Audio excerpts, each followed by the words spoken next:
పైన చూడండి బుర్జ్.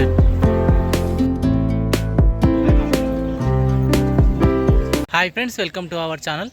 ఈరోజు మనం వచ్చేసి అయితే ఆగ్రాని అయితే ఎక్స్ప్లోర్ చేయబోతున్నాం. ఆగ్రాలో చూడవలసిన ముఖ్యమైన పర్యాటక ప్రదేశాలు మొత్తం కవర్ చేద్దాం.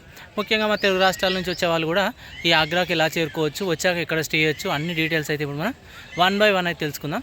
ఫస్ట్ అయితే మనం ఇక్కడ నుంచి ఒక టూరిస్ట్ ప్లేస్ అయితే కవర్ చేద్దాం. ఇక్కడ నుంచి ఏడికి వెళ్ళాలని ఆటోలు అయితే అవైలబుల్గా ఉన్నాయి, వెళ్దాం పదండి. ఇప్పుడు మనం వచ్చేసి తాజ్మహల్ దగ్గరికి అయితే వెళ్తున్నాం. ఈ తాజ్మహల్ వచ్చేసి జస్ట్ ఆగ్రా ఫోర్ట్ నుంచి 1 కిలోమీటర్ దూరంలో ఉంటుంది. రైల్వే స్టేషన్ నుంచి కూడా 1.5 కిలోమీటర్ దూరంలోనే ఉంటుంది మనకైతే. బస్ స్టాప్ నుంచి కూడా ఒక 3 నుంచి 4 కిలోమీటర్ దూరం ఉంటుంది. ఇప్పుడు మనం చూస్తుంది వచ్చేసి అండర్ గ్రౌండ్లో ఉన్న మెట్రో రైల్వే స్టేషన్. మెట్రోలో ఎక్కితే డైరెక్ట్ ఇక్కడ వరకు అయితే వచ్చేయచ్చు. ఎలా వస్తారన్నది మీ ఇష్టం. అన్ని ప్లేసులకి అయితే ఆటోలు కానీ ట్రైన్లు కానీ ఇక్కడ దాకా అవైలబుల్గా అయితే ఉన్నాయి. ముందు వచ్చేసి చౌరస్తా ఇలా ఉంది చూడండి. ఇప్పుడు వచ్చేసి మనం లోపలికి అయితే వెళ్తున్నాం. ఇక లోపలికి రాగానే మీకు లెఫ్ట్ సైడ్ వచ్చేసి మంచిగా ఫ్రీ వాటర్ కూడా అవైలబుల్గా అయితే ఉన్నాయి. గార్డెన్లు అయితే వస్తున్నాయి. చాలా అంటే చాలా స్పేసియస్గా ఉంది ప్లేస్ అయితే. హాయిగా కూర్చోవచ్చు. మనకు దూరం బాగానే ఉంది. స్టార్టింగ్ నుంచి ఇప్పుడు ఆల్మోస్ట్ ఒక 500 మీటర్స్ దూరం ఉంది. నడుచుకుంటూ వెళ్ళాల్సి వస్తుంది. లేదా బ్యాటరీ వెహికల్స్ కూడా ఉన్నాయి, వెళ్ళాలంటే వెళ్ళొచ్చు. నేనైతే నడుచుకుంటూ వెళ్తాను. మొత్తానికైతే ఎంట్రన్స్ దగ్గరికి అయితే వచ్చేసినాం చూడండి. పోగానే మనకి ఏదో సెంటర్ అని కనబడుతుంది చూడండి. మనకు ఫస్ట్ కావాల్సింది క్లాక్ రూమ్. బ్యాగ్ పెట్టడానికి కావాలి. అక్కడ బ్యాగ్ పెద్దవి తీసుకుంటలేరు ఆగ్రా ఫోర్ట్లో.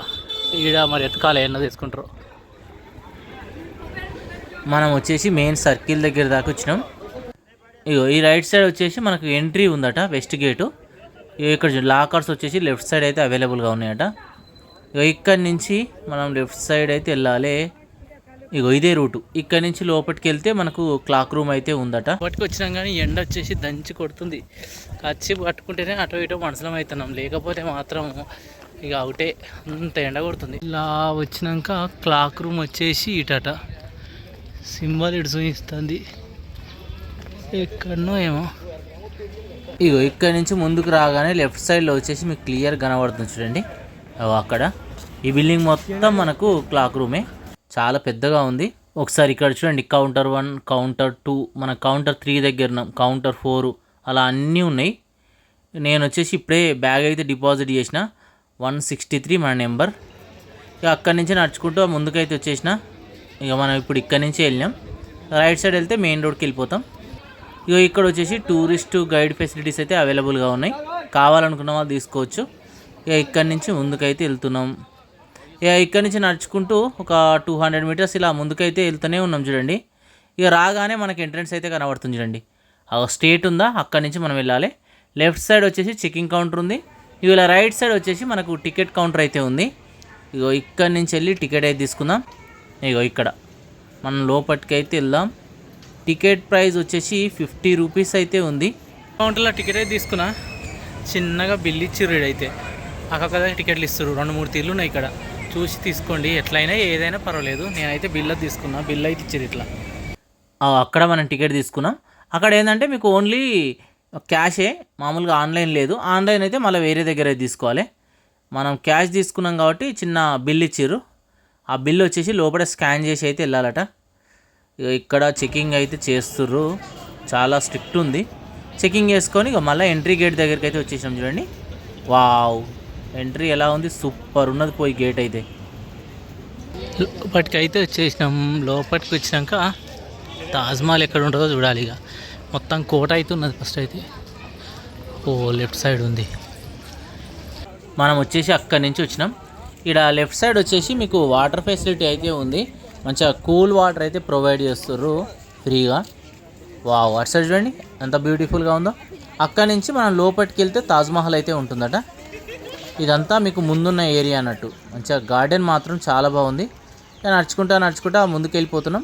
ఇక్కడ చెట్లు కూడా బాగా వేస్తారు చూడండి. ఒక పెద్ద చెట్టు ఉంది ఇక్కడ. తాజ్మహల్ లోపలికి వచ్చినాక మరొక ఎంట్రన్స్ అయితే ఉన్నది మన బ్యాక్ సైడ్ చూడండి. ఆ ఎంట్రన్స్ నుంచి మనం లోపలికి అయితే వెళ్ళాలి. లోపలికి వెళ్తే మెయిన్ తాజ్మహల్ అయితే ఉంటుంది. ఒకసారి మీకు లోపలికి వెళ్ళాక చూపిస్తా, వెళ్దాం పదండి. ఇక్కడ నుంచి ఒకసారి చూడండి ఎంత బ్యూటిఫుల్గా కనబడుతుందో చూడండి.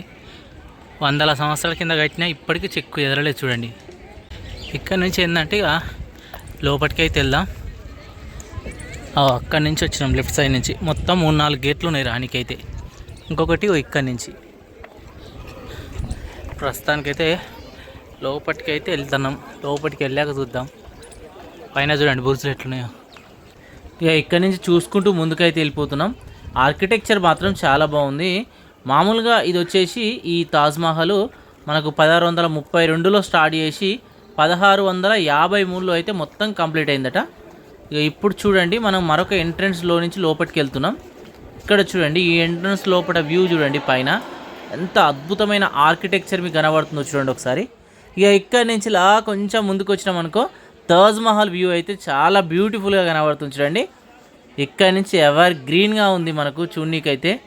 చుట్టూ పచ్చనైన చెట్లతోని మధ్యలో వచ్చేసి పాలరాతితో నిర్మించిన ఈ మహల్ని చూడండి ఎంత గొప్పగా కనబడుతుందో. చాలా అంటే చాలా బాగుంది. ఎంత చూసినా తనివి తీరని విధంగా ఇక్కడ వచ్చేసి ఈ మహల్ నిర్మాణం అయితే ఉంది. ఇదంతా మీకు చుట్టూ గార్డెన్ ఏరియా చూడండి. ఈ మధ్యలో వచ్చేసి వాటర్ ఫౌంటైన్ అయితే ఏర్పాటు చేసిర్రు. ఇక్కడ ఫొటోస్ మాత్రం చాలా అంటే చాలా బాగా వస్తున్నాయి. చాలామంది ఫొటోస్ కూడా దిగుతారు చూడండి. ఇక ఇక్కడ కంప్లీట్ చేసుకున్నాక మనం ఎట్లుంది తాజ్మహల్ చూస్తున్నాం కదా. తాజ్మహల్ చూడడానికి చాలా అంటే చాలా బాగుంది చూడండి. ఎన్నో సంవత్సరాల కింద కట్టినా ఇప్పటికీ ఎంత బ్యూటిఫుల్గా ఉంది చూడండి. బ్యాక్ సైడ్ వచ్చేసి మనకు ఎంట్రన్స్. మొత్తం చుట్టూ కూడా పెద్ద కోటలాగా ఉంది. ఇదంతా కోటలో మధ్యలో వచ్చేసి ఈ మహల్ అయితే ఉంది. దగ్గరికి వెళ్తూ ఉంటే చూడండి ఎట్లా కనబడుతుందో. మొత్తం పాలరాతితో కట్టిర్రు. నది ఒడ్డున ఉంటుంది మనకు మొత్తం అన్నట్టు. ఇదంతా మీకు పార్కు. ఇటు సైడు మధ్యలో ఫౌంటైన్ ఉంటుంది. ఫౌంటైన్ వచ్చేసి నాకు తెలిసి రాత్రి టైంలో ఉంటుందేమో, ఇప్పుడైతే లేదు. ప్రపంచంలో ఉన్న 7 వింతలలో మనకు తాజ్మహల్ వచ్చేసి 7వదిగా మనం అయితే చెప్పుకోవచ్చు. మొత్తం దగ్గరకు వచ్చేసినాం చూడండి. ఎగ్జాక్ట్లీ బ్యాక్ సైడ్ అయితే ఉంది చూడండి ఎంత బ్యూటిఫుల్గా కనబడుతుందో. మనం అక్కడి నుంచి వచ్చినాం చూడండి. ఇలా వచ్చినాక ఆ వ్యూ మాత్రం బ్యూటిఫుల్గా కనబడుతుంది. ఇలా రైట్ సైడ్ తిరిగితే మీకు మరొక లెవెల్లో తాజ్మహల్ వ్యూ అయితే కనబడుతుంది. ఇంకా దగ్గరికి వెళ్తూ ఉంటుంది చూడండి ఎంత బ్యూటిఫుల్గా కనబడుతుందో. ఈ కింద వచ్చేసి మీకు అన్ని వాటర్ ఫ్లో అయితే పోయేటట్టు ఏర్పాటు చేసిరు చూడండి. ఇగో ఇక్కడ నుంచి ఈ విధంగా ఉంది. ఇగో ఈ పైనుంచి చూడండి, ఇగో వ్యూ వచ్చేసి తాజ్మహల్ది ఈ విధంగా కనబడుతుంది. ఈ మహల్ చరిత్రకు వస్తే మాత్రం మనకు మొఘల్ చక్రవర్తి అయిన షాజహాన్ తన 4వ భార్య అయిన ముంతాజ్ మీద ప్రేమతోనైతే నిర్మించాడని చెప్పడం జరుగుతుంది. ముంతాజ్ను వచ్చేసి మనకు షాజహాన్ వచ్చేసి 1612లో వచ్చేసి వివాహం అయితే చేసుకున్నాడు. మొత్తం ఏంటంటే ఆమెకు వచ్చేసి 13 మంది సంతానం ఉన్నారు. 14వ సంతానం టైంలో ఆమె చనిపోవడం అయితే జరిగింది. 1631లో ఆమె అయితే చనిపోవడం అయితే జరిగింది. చనిపోయిన తర్వాత ఆమెకు చిహ్నంగా వచ్చేసి ఈ తాజ్మహల్ నిర్మించడం అయితే జరిగింది. ఒకసారి చూడండి మనం దగ్గరకు వచ్చినాక వ్యూ వచ్చేసి ఎలా కనబడుతుందో. మనం దగ్గరికి వెళ్ళిన కొద్దీ వ్యూ వచ్చేసి చాలా బాగా కనబడుతుంది. మొత్తం వచ్చేసి పాలరాతితోనైతే నిర్మించారు. ఈ వేరే దేశాల నుంచి వచ్చేసి ఈ పాలరాతిని తేవడం అయితే జరిగిందట. సుమారు వచ్చేసి ఆ టైంలోనే 1000 ఏనుగులతోని 20,000 మంది కార్మికులతోని దేశ విదేశాల నుంచి ఆర్కిటెక్చర్ని తెచ్చిచ్చి ఈ తాజ్మహల్ని అయితే ఈ షాజహాన్ నిర్మించడం అయితే జరిగిందట. ఒక గొప్ప ఆర్కిటెక్చర్ నిర్మాణంగా చెప్పుకోవచ్చు. ఈ టైంలో వచ్చేసి ఈ మహల్ నిర్మించాలంటే సుమారు ఒక 10,000 కోట్లు అయితే చూసుకోండి. అంటే ఆ కాలంలోనే చాలా వెచ్చించి అయితే ఈ మహల్ని నిర్మించడం అయితే జరిగింది. మనం ఆ మహల్ని అంటే లోపల ఉన్న సమాధిని చూడాలంటే ఈ రైట్ సైడ్ చూడండి. ఇగో ఇక్కడ నుంచి మనం లోపలికి అయితే వెళ్ళాలి. స్పెషల్ టికెట్ అయితే తీసుకోవాలి. స్పెషల్ టికెట్ వచ్చేసి 250 రూపీస్ అన్నట్టు. ఆ టికెట్ స్టార్టింగ్ లైన్ తీసుకోవచ్చు, లేదంటే ఇగో ఇక్కడ అటు సైడ్ ఆ స్టేట్లో కూడా టికెట్ తీసుకొని వెళ్ళొచ్చు. అటు సైడ్ ఇటు సైడ్ మస్జిద్ అయితే ఉంటుంది. ముఖ్యంగా ఏంటంటే ఫ్రైడే రోజు వచ్చేసి క్లోజ్ అయితే ఉంటుంది చూసుకోండి. మిగతా రోజుల్లో మాత్రం మనం అందరం అయితే చూడొచ్చు. ఒకసారి ఆ సైడ్లకు ఉన్న మినాలు చూడండి, అవి క్రాస్ ఉంటాయి. ఒకవేళ భూకంపం వచ్చినా సరే దాని మీద పడి అది కూలిపోకుండా సైడ్కి పడేటట్టయితే నిర్మించారట. ఇప్పుడు మనం పై భాగానికి వచ్చినాం. ఇక పై భాగానికి వచ్చినాక వ్యూ మాత్రం మరో లెవెల్లో కనబడుతుంది చూడండి.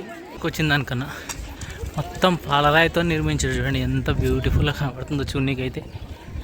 ఇటు సైడ్ వచ్చేసి మనకు నది ఉంటుంది, నదిని చూపిస్తా. ఇగో నది దగ్గరికి అయితే వెళ్ళిపోతున్నాం. ఆ కార్నర్లో కనబడుతుంది చూడండి. ఇగో ఇక్కడ నుంచి చూడండి యమునా నది వచ్చేసి ఈ విధంగా కనబడుతుంది. ఎండాకాలం కాబట్టి వాటర్ ఫ్లో వచ్చేసి చాలా తక్కువ ఉన్నది. ఆ స్టోన్స్ని విదేశాల నుంచి ఈ నది మీదే తీసుకొచ్చిరట. ఇగో ఇక్కడ నుంచి వచ్చేసి ఈ విధంగా కనబడుతుంది చూడండి. మనకేందంటే అది కింద వచ్చేసి 22 గదులు ఉన్నాయట. గదులను అయితే ఎప్పుడు ఓపెన్ చేయరు. ఆ ఓపెన్ చేస్తే ఏమవుతుందో తెలియదు, ఆ కింద ఏముందో కూడా మనకైతే తెలియదు. అయితే షాజహాన్ వచ్చేసి ఆపోజిట్లో బ్లాక్ స్టోన్తో మరొక మహల్ నిర్మించాలనుకున్నాడట.